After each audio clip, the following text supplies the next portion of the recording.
Phone call తో మీ బంగారాన్ని విడిపించి ప్రెజెంట్ మార్కెట్ రేట్ కే కొని బ్యాలెన్స్ అమౌంట్ ని క్యాష్ గా లేకపోతే సమానమైన బంగారాన్ని మీకిస్తుంది అక్షయ గోల్డ్ హబ్. హైదరాబాద్ లో మరోసారి కాల్పులు కలకలం రేపాయి. ఏటీఎంలో డబ్బులు డిపాజిట్ చేసేందుకు వచ్చిన వ్యాపారిపై దోపిడీ దొంగలు కాల్పులు జరిపి అతని వద్ద ఉన్న 6 లక్షలు దోచుకొని వెళ్లారు. దోపిడీ కేసును తీవ్రంగా పరిగణిస్తున్నామన్న హైదరాబాద్ పోలీస్ కమిషనర్ సజ్జనార్ దొంగల కోసం ప్రత్యేక బృందాలతో ముమ్మరంగా గాలిస్తున్నట్లు వివరించారు. పోలీసులను దారి మళ్లించేందుకు నిందితులు కొత్త ఎత్తుగడ వేసినట్లు గుర్తించారు.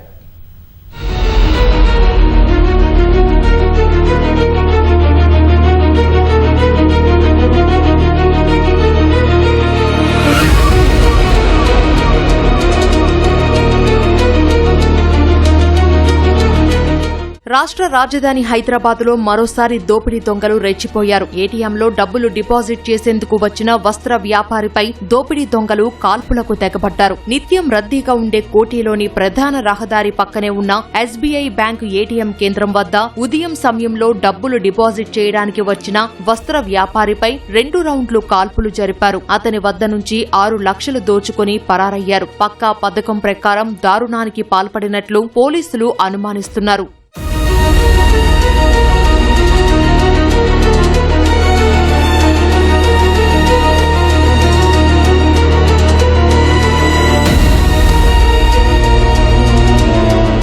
నాంపల్లికి చెందిన వస్త్ర వ్యాపారి రిన్షాద్ డబ్బుల్ని డిపాజిట్ చేసేందుకు ద్విచక్ర వాహనంపై కోటిలోని ఎస్బీఐ ఏటీఎం వద్దకు వచ్చారు. తన వెంట తెచ్చుకున్న బ్యాగ్ తో ఏటీఎం కేంద్రంలోకి వెళ్లగా అప్పటికే అక్కడున్న 2 దోపిడీ దొంగలు ముఖానికి ముసుగులు ధరించి రిన్షాద్ ను అనుసరించి ఏటీఎం కేంద్రంలోకి వెళ్లారు. అతని వద్ద ఉన్న డబ్బుల బ్యాగ్ ను లాక్కున్నారు. ఆ తర్వాత 2 రౌండ్లు కాల్పులు జరిపారు. ఒక తూట బాధితుడి కాలి కింది భాగంలో తగిలింది. అనంతరం బాధితుడి వద్ద బైక్ తాళం చెవిని లాక్కుని అదే వాహనంపైనే పరారయ్యారు. సమాచారం అందుకున్న పోలీసులు వెంటనే బాధితుడిని ఆసుపత్రికి తరలించారు. ఘటనా స్థలిని పరిశీలించిన ఖైరతాబాద్ జోన్ డీసీపీ శిల్పవల్లి పరారైన 2 దుండగుల కోసం 5 బృందాలతో గాలిస్తున్నామని తెలిపారు.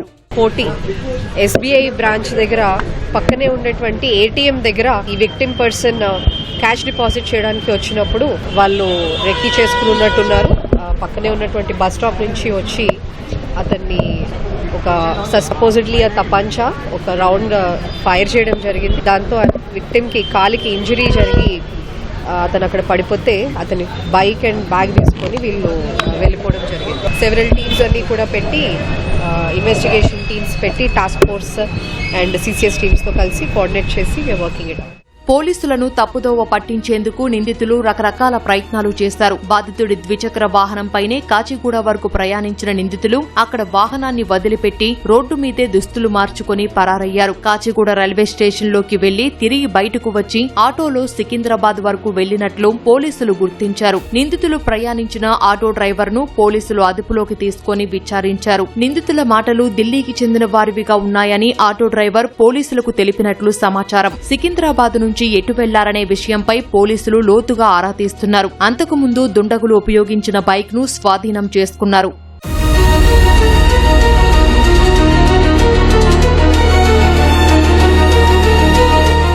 దోపిడీ ఘటనను అత్యంత తీవ్రంగా పరిగణిస్తున్నామన్న Hyderabad police commissioner Sajjanar CCTV ఫుటేజీతో పాటు సాంకేతిక ఆధారాలను సేకరిస్తున్నామని చెప్పారు. పరారీలో ఉన్న నిందితులను వీలైనంత త్వరగా పట్టుకునేందుకు చర్యలు చేపట్టినట్లు వివరించారు. నిందితులను త్వరగా న్యాయస్థానం ముందు నిలబెట్టేందుకు అందుబాటులో ఉన్న అన్ని వనరులు వినియోగిస్తున్నట్లు ఎక్స్లో సజ్జనార్ తెలిపారు.